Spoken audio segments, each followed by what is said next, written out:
Hello everyone. There is a lot of confusion about a recent mechanical change to Guild Wars 2, causing swapping builds to reset the player and remove all boons, unique effects, and active abilities. There has been a lot of talk about how this affects precasting, and how this change is simply a fix to an exploit, but a lot of the dialogue has been tainted by extreme misinformation and a misunderstanding of why the speedrunning community is actually upset about this change, and what and who is affected by the change, and even who was affected by the original mechanic. I thought clarifying this would perhaps help bridge the gap between the casual community and the speedrunning community, because there was, shall we say, a little friction when the changes were being discussed. On top of that, I think it's a great opportunity to discuss some high-level game mechanics and how they are used and misused. There will be some visuals in this video demonstrating some of the things discussed, but feel free to just listen as well. You'll get all of the relevant information with just your ears. The topics covered in this video are all linked to discuss the recent controversy, but each segment can also stand on its own as an educational resource regarding some mechanics and player behaviors that are very common and often very misunderstood by the players using them. You can also look at all the chapters in this video to see if any of them address a specific point you're interested in, and jump around a bit. It should all make sense on its own. Here are the broad topics that will be discussed. How does Guild Wars 2 speedrunning work? A discussion of what precasting means and how it impacts gameplay. What changed, and what are speedrunners complaining and not complaining about? Common misconceptions I saw regarding this change and the previous state of affairs. Evaluation of how well the reset change was implemented. How the reset change could be better implemented. Please listen to the whole thing before commenting, or my sanity will be at its end. And just in case, here is a too long didn't watch. Precasting isn't done to make fights easier, it's done to use downtime efficiently or for some very silly gimmick kills, totally irrelevant to full runs or normal play. Precasting is not really worth it for pickup groups.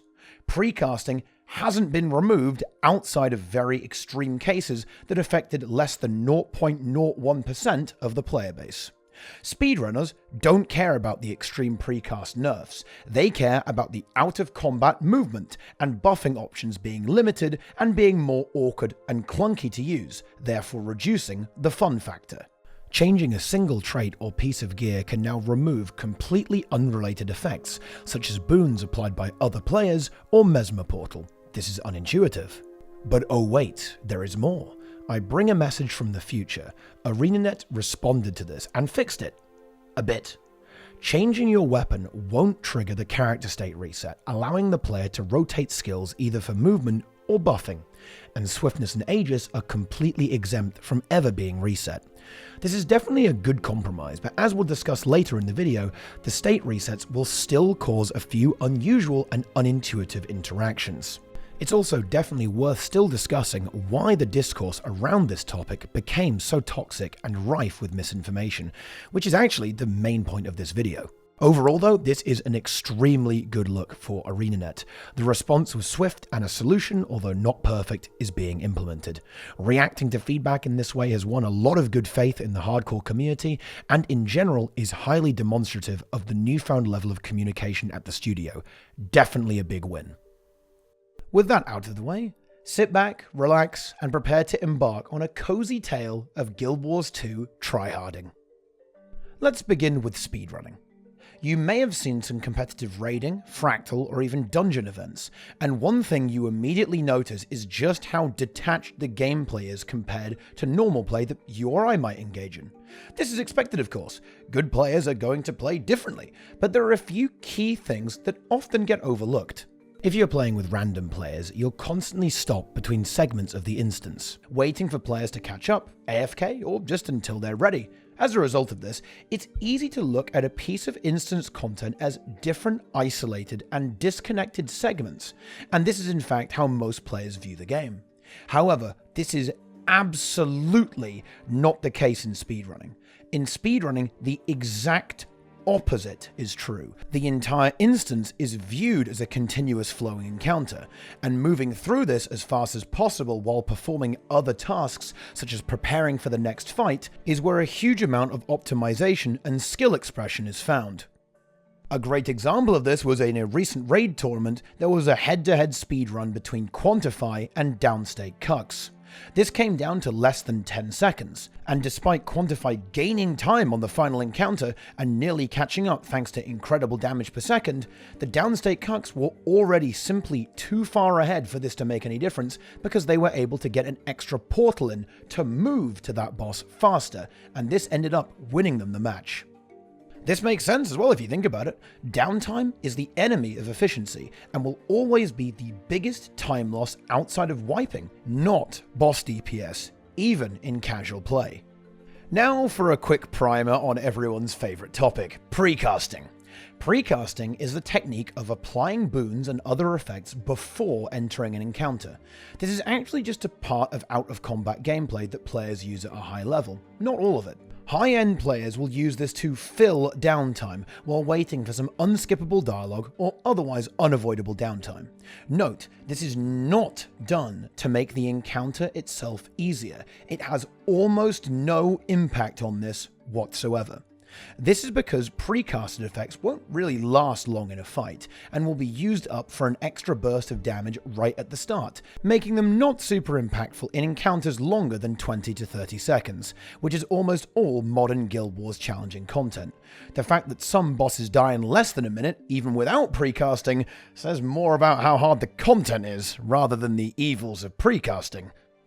There is a very niche form of precasting that is pretty abusive, typically stacking a huge amount of unique effects and even abilities like traps from multiple elite specializations, leading to a lot of very fast kills on low hit point bosses like Syax, Skorvold, and Artsariv.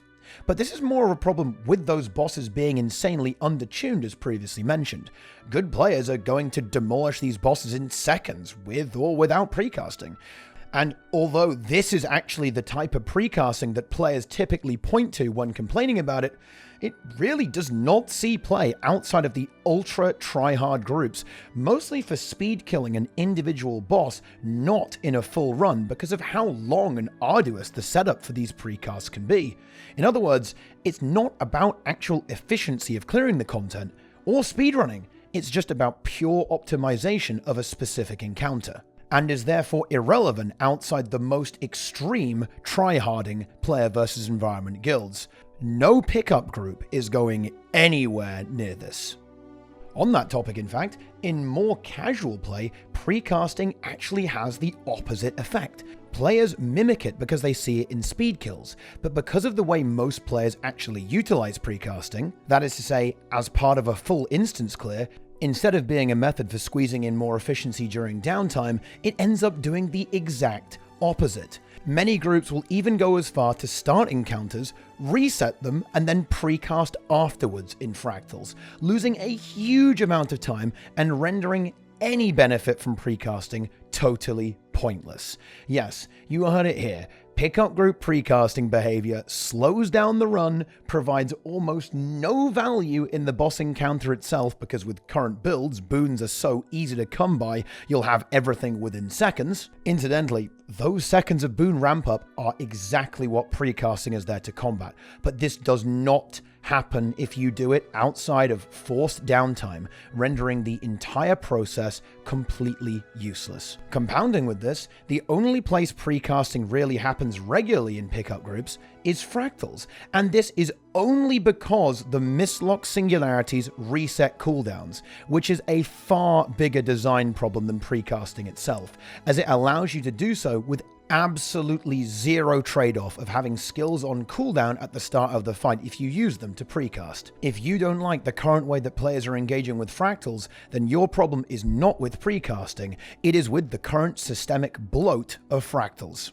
Funnily enough, dungeons do not suffer from this problem as no such mechanic exists there. So let's talk about what actually changed. Whenever you swap a piece of gear or any trait in your build, you will lose all boons and unique status effects, even if they were not applied by you, in addition to despawning all abilities currently created by the player. This was changed to prevent unusual character states causing issues with server stability, which is a good goal. Nobody likes bugs. However, this had several side effects, some good, some bad. Firstly, very extreme precasting does not work anymore. That is to say, you cannot stack unique modifiers from multiple elite specializations such as Ashes of the Just on Firebrand and then swap to Dragon Hunter, or stance sharing one Wolfpack on Soulbeast and then swapping to Oppressive Superiority for more damage. However, this did not change precasting in any meaningful way, outside of ultra-extreme gimmicky speed kills. Pickup groups never engaged in this behavior. I'd guess less than 200 players in the entire game did. And the really extreme stuff kind of survived as well because of a quirk of how this change was actually implemented, but we'll get to that later. Pickup group precasting is also completely intact, as they almost never actually used build template swapping to accomplish additional DPS or boon uptime. Most groups simply used the mislock singularity to reset cooldowns after using buff skills instead of actually swapping builds. This is the first big misconception that so many players have. This mechanical change almost certainly does not affect them in any way. Celebrating the death of precasting is a flat misunderstanding of what is actually different now and how the system originally worked. Additionally, it's worth noting that speedrunners are not actually upset about this at all. This is in fact probably a popular change among speedrunners, as the extreme precasts are pretty annoying to set up and are very gimmicky, making the game a bit of a meme, despite the fun to push the limit. Similarly, in World vs. World, this attacks some weird gameplay where you can swap builds and use profession mechanics from all of them at the same time. For example, mass applying boons with core guardian virtues before swapping to Firebrand and having full tome cooldowns available. Stuff like this is definitely not good for the game, and preventing it is a good idea. We now arrive at what speedrunners are actually not happy about. The change makes it significantly harder to use additional weapons and abilities outside of combat to move through instances quickly, and also destroys the concept of a single fluid encounter. It essentially forces the player to view the instance as much more distinctly segmented, completely contrary to how speedruns have been done for 9 years. For example, every time a player wants to swap weapons or traits for extra mobility, they will have to reapply swiftness, making the entire process significantly clunkier. Note that it's not impossible, just much more annoying, and not quite as fast. So the whole, oh, just adapt, or oh, you can't exploit anymore, this is not actually an accurate reflection of reality. And indeed, not what the speedrunners are actually upset about. I repeat, speedrunners are not upset about precasting, nor are they saying they literally can't do something anymore. They are upset about the fluidity of the mechanic and of full instance runs being significantly compromised. I'm a keen r/Guild Wars 2 enjoyer, and I saw a lot of misconceptions and misunderstandings about both the change and the speedrunning community's response. Let's go over a whole bunch. The change was a very minor change. This is actually not really the case at all. It's an extremely baseline change to a wide-reaching mechanic that has existed since the beginning of the game. As mentioned previously, utilizing out-of-combat build switching was pretty much the most important component in pushing speedrun times. This is also very pertinent for solo play, where you can't patch up lost swiftness or boons as easily, leading to a reduction in optimization potential through mechanical skill. Remember, you do not necessarily need your interface open to do this.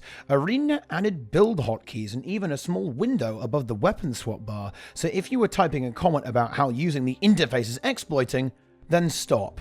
And remember that ArenaNet added features that actively empower players to do this. It also changes what it means to be out of combat completely. Previously, this meant you could change your build during moving to the next encounter and prepare for that encounter with no break in the flow of gameplay. This again is a major pain point for high-end players, as this was a key part of skill expression and has been significantly dampened. It's worth noting that this is not a use of mechanics you would ever see in pickup groups. You were never forced to engage in this behavior. It was exclusively used for incredibly efficient speedruns. Any form of precasting in casual groups does not utilize this technique and is not affected by the recent change in any significant way. This doesn't affect many people. This is true, of course, but that's not a good reason to ignore any negative side effects of the change, particularly as the mechanics in the game actually hit by this change were not, and still are not, going to affect 99.9% of the player base anyway. Finding a compromise would not affect the average player's experience in any way. The players most affected by this are also some of the most dedicated players in the game, and have contributed a huge amount of knowledge and entertainment to the game over the years. That doesn't necessarily mean their opinions are infallible, but it does make them worthy of empathy, in my opinion. Every raid tournament, solo, duo, and speedrun was done using the mechanics affected by the alteration. The hardcore and casual scene in Guild Wars 2 should be working in harmony and benefit from each other massively as it stands. A big motivator for me making this video is to hopefully try and ease the tensions by explaining the situation, because I, and the players affected, are truly passionate about the game and want everyone to enjoy it, and as I see it, a huge amount of the friction between the hardcore and casual scenes are based on a lack of understanding, often in both directions. It's worth the sacrifice because it improves performance. Improving performance is no joke, and definitely a valuable thing to go after. I can definitely see bizarre, ultra, multi-elite spec precasts obliterating the servers in some unusual way, particularly in world versus world or open world with massive player counts doing it at the same time. And I think it's totally fine to kill that, but I think it's equally important to not throw the baby out with the bathwater. I don't see 5 sweaty nerds weapon switching out of combat crashing the servers. Otherwise, I don't think we'd have made it this far, because believe me, some of these players live in dungeons. Another point here is that there are a whole lot of ways to improve performance, and sometimes they may be a very, very bad means to an end. For example, I'm sure everyone hates skill lag in world versus world and open world. Well, let's add a 1-second global cooldown to every ability in the game. This would almost certainly fix the lag. However, this would make the gameplay significantly less fluid, and is therefore a terrible idea. Guild Wars 2 combat is famed for its fluidity. I think it's best to keep it that way. This was an exploit. To me, this is a very, very unusual thing to say. If you follow this statement to its conclusion, you'll arrive at the point where using any skill out of combat that you don't intend to use in some kind of combat is exploiting. Which of course the high-end players will still do anyway, just with slightly more grumbling. For example, is swapping to an equipment template with Sword Warhorn and Greatsword for mobility on Warrior, and then swapping back after using those mobility skills an exploit? I think it's a very difficult argument to make at that point, and the ultimate endgame for this, and the only way to prevent this in any meaningful way, would be to lock builds when entering an instance, which again I think would be a terrible idea. Adapting your build to each segment of content is a huge part of theory crafting and skill expression, and removing this sucks so much depth out of the game and would force the player to have an incredibly general approach to all content, with specialization in build choice meaning nothing because your build needs to work across all of the content. Skills having value for different applications in and out of combat is also a massive strength of the Guild Wars 2 skill system. Abilities and indeed content in the game are not all just about fighting, and clever use of abilities to interact with content is a massive part of skill expression. You can see this in player versus player as well, where mobility skills can be used aggressively or to disengage. Just because you don't always want to do something in combat does not mean it's a bad ability. It just makes it situational, and it can also be both. The same weapons can be used in and outside of combat in different situations for different reasons.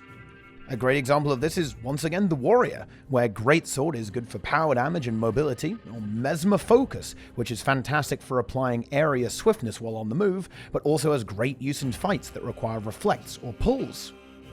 This sort of concept makes the game more interesting, not less so, and gives the player freedom and the ability to be creative in a way that most other MMOs simply can't provide. It's a direct consequence of the very thing that makes Guild Wars 2 special, the combat system, which I think is something that players, casual and hardcore alike, can absolutely agree on. It was gimmicky and cheesy. This is a fair criticism of a specific subset of precasting, involving multiple elite specializations to get value out of all of them. This is, however, not what the speedrun crew are upset about, and it's not the main thing that got wrecked.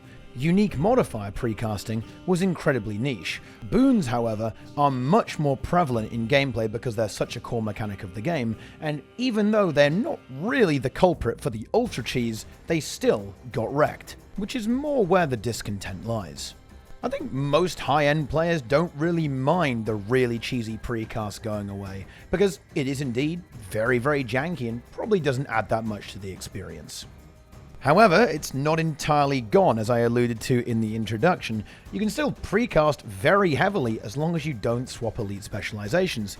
Dragon Hunter traps are a very good example of this. Once again, this level of cheese was also a total non-issue, as nobody outside of the top 0.01% of players actually engaged in this practice, and it had no significant effect on the broad player base.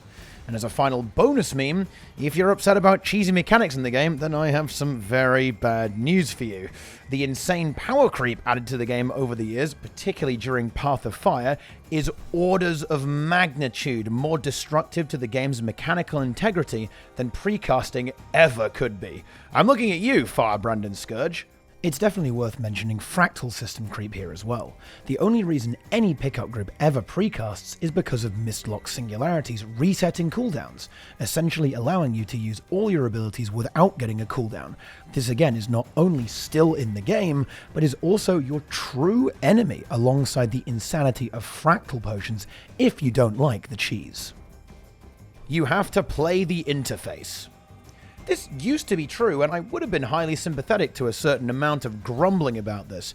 However, with the advent of build templates, this is just inaccurate.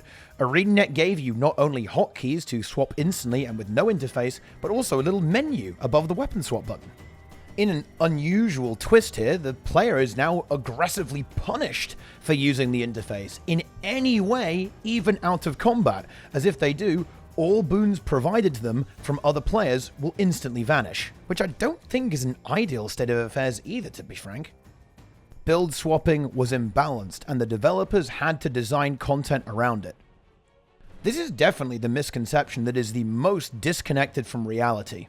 Build swapping does not save minutes, it saves seconds, and only if executed perfectly. At a pickup group level, using build swapping will almost certainly lose you time. It also does not in any way meaningfully affect the difficulty of encounters. The current player versus environment metagame results in full boons being obtained and sustained within seconds of starting the encounter. Firebrand is one hell of a drug. These few seconds of ramping are what precasting skips. Nothing more, nothing less. Any imbalance that's being brought up here in the game is caused by two things: profession balance or encounter balance.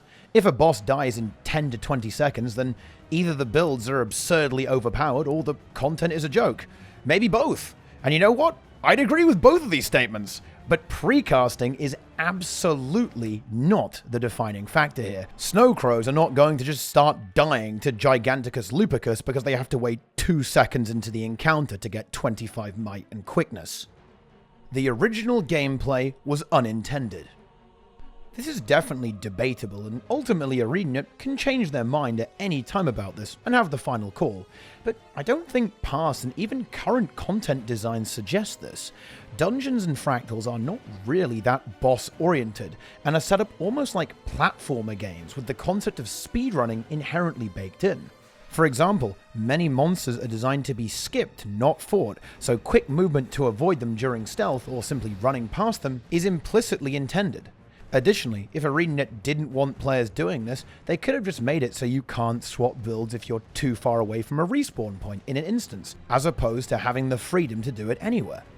Build and equipment templates also, if anything, strongly encourage this behavior, particularly because of the hotkeying. You get 6 per character, and with a quick hardcore tax of gems, you can have a very wide range of setups for all situations at your disposal. Yui, one of the leaders of Snowcrows, actually has a mesmer for every single raid wing, with multiple setups for different sections of each raid. Truly a full potential gem store gamer. However, that aside, even if a mechanic is unintended, this doesn't necessarily mean that it's bad or should be removed. For example, dodge jumping and weapon stowing to cancel abilities are both unintentional side effects of weird game mechanics that are also both excellent examples of skill expression in high-end gameplay, which I doubt players would want to see go. Incidentally, dodge jumping is definitely a weirder and more abusive and less intuitive mechanic than swapping a weapon out of combat to use its abilities before swapping back. I think a similar argument could be made for weapon stowing, particularly as the game does not explain anywhere why or how this works. Guild Wars 2 is also famed for its combat experience, and these little quirks and optimizations are what make it great, particularly for tryhard players. Stripping these mechanics would dampen the greatness. You should commit to a build. As long as players are even allowed to swap weapons outside of combat in an instance, they will never commit to a build in the way you want them to. It's just not how speedrunning any content in Guild Wars 2 works, and it never will. Also, players are committing to a build. They recommit multiple times every small segment of an instance. Most players do the exact same thing, changing their build for different bosses. Hardcore players just do it a lot more and on the fly. If you don't like the idea of carrying boons from different weapons into a boss fight, that's fair. In that case, just make it so that every boss boon rips at the start, like raids, instead of messing up the movement component. The other issue here is that you might commit to your build, but then lose benefits from a teammate. Nothing to do with you at all. If a player changes builds while running somewhere, they'll lose swiftness and all boons, even if they didn't apply it to themselves. To be frank, this is far jankier than weapon swapping out of combat. These tryhard players are bad and can't adapt. Oh, believe me, these players will adapt. In fact, as I understand it, they already have.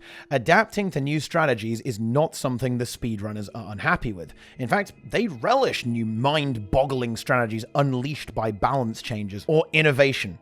The problem is that there are fewer ways to express skill in the game, less possible extreme optimizations in the game, and finally, the playstyle they enjoyed for 9 years has been made significantly more annoying and less fun, which is hard to fault them for. Losing efficiency is also not a problem for these players.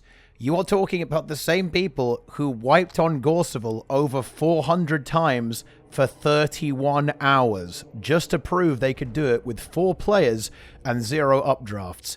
They don't care about nuking some time in the game.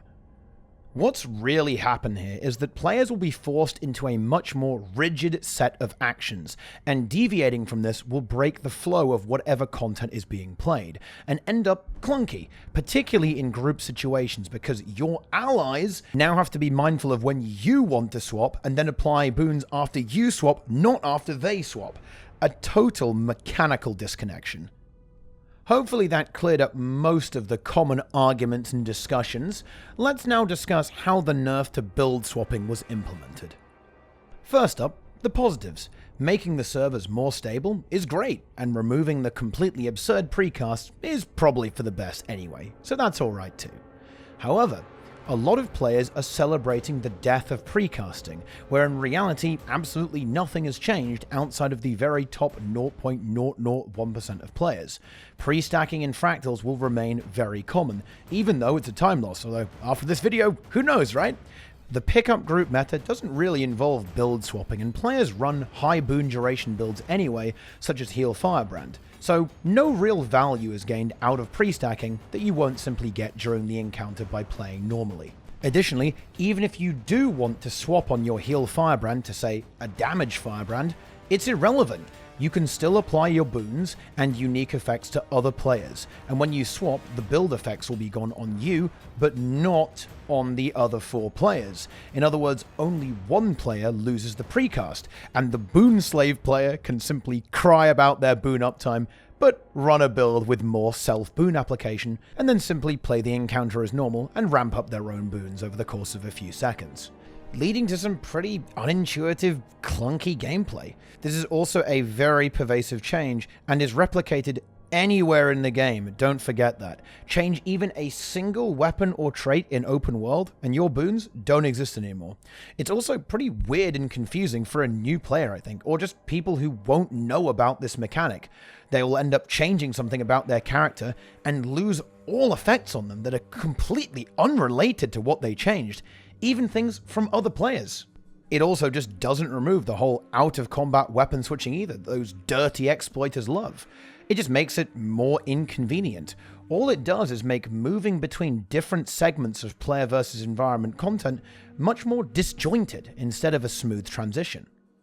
It does not increase the difficulty of the game in any meaningful way. Encounters will still be trivial for good players. In fact, skill expression, theorycraft, and mechanical min-max potential have all been lowered. The change was also not even aimed at precasting, although there probably were a few extra precast birds killed with the same stone, which, again, is fine. To sum this up and get to the point of why I brought these things up, a lot of players are praising this change for removing precasting, making the game less clunky, more intuitive, and less imbalanced, when in reality it was never targeted at those things, does the opposite for fluidity and intuitiveness, and removes the exact precasts that never affected people who don't like precasting, leaving the ones that do more or less completely intact. And this is where my main concern about the community reaction lies. There are an insane amount of confidently wrong people spreading straight up misinformation right now, and also causing a lot of completely unnecessary tension between casual and hardcore players, because frankly, they have no idea what they're talking about, or how any of these techniques or mechanics actually work, and why they are used, and who is and was affected by them existing. So how could it be done better? That's a great question. I think the ideal solution for all game modes would be to remove all unique effects and abilities when swapping elite specializations, but not boons, and maintaining profession mechanic cooldowns after swapping. That is to say, if you use all virtues as a core guardian for boons, swapping to Firebrand will not let you use tomes immediately, because they'll be on cooldown from the use of the virtues, essentially removing the downside of the change while still preventing weird character states. Getting the best of both worlds, while quite ironically preventing players from doing the same. A huge bonus meme would be only removing effects that you yourself applied, but this would probably be very difficult to track across multiple players, so that probably won't happen. I imagine this is why boons that you apply to other players don't get removed when you swap build as of right now. Ideally, active spells wouldn't get removed either, because currently swapping build will delete skills like Portal, a vital skill of speedrunning, which is a bit more annoying to use right now. The simplest solution would be to just allow weapons to be switched as an exception, which would be a solid compromise, I think. And after all of those, there are a few other ideas involving making swiftness exempt from the purge, or adding exceptions for portal-like skills, so they don't get despawned, but that's a little bit weird. I think it's pushing it. I'm sure the developers have a better handle on us on why they changed this, and where the server stability issues lie, so they'll be able to navigate solutions with a higher degree of certainty, but that's what seems like could work to me. Wow, I certainly did not ever expect to make this video, but here it is. That is the end. That's it. If you made it this far, then I appreciate you. If you disagree with what I said here, then that's 100% fair, just as long as you actually listened. Regardless of your opinion, include the word BORPA in your comment if you choose to leave one, so I know you're a true gamer. I do find topics like this absolutely fascinating to speak about, and I think during considering precasting, I was really struck by how poorly understood Guild Wars 2 is, specifically at a higher level, and I think I'll try to demystify high-level mechanics more in the future, as it's clearly a big point of contention that causes the community to split aggressively in a very unproductive manner. Hopefully this helps to alleviate that, because ultimately, we're all on the same party yacht of Guild Wars 2. Let's enjoy the ride together. Special thanks to Subi, Grimjack, and Mella for helping me put this together, and to Rocker, Snowcrows Nico, Roy, Guild MM, Enko, and Yui for chatting on stream with me on the day of reckoning. Thanks for watching. Come and yell at me on Twitch and tell me I'm wrong.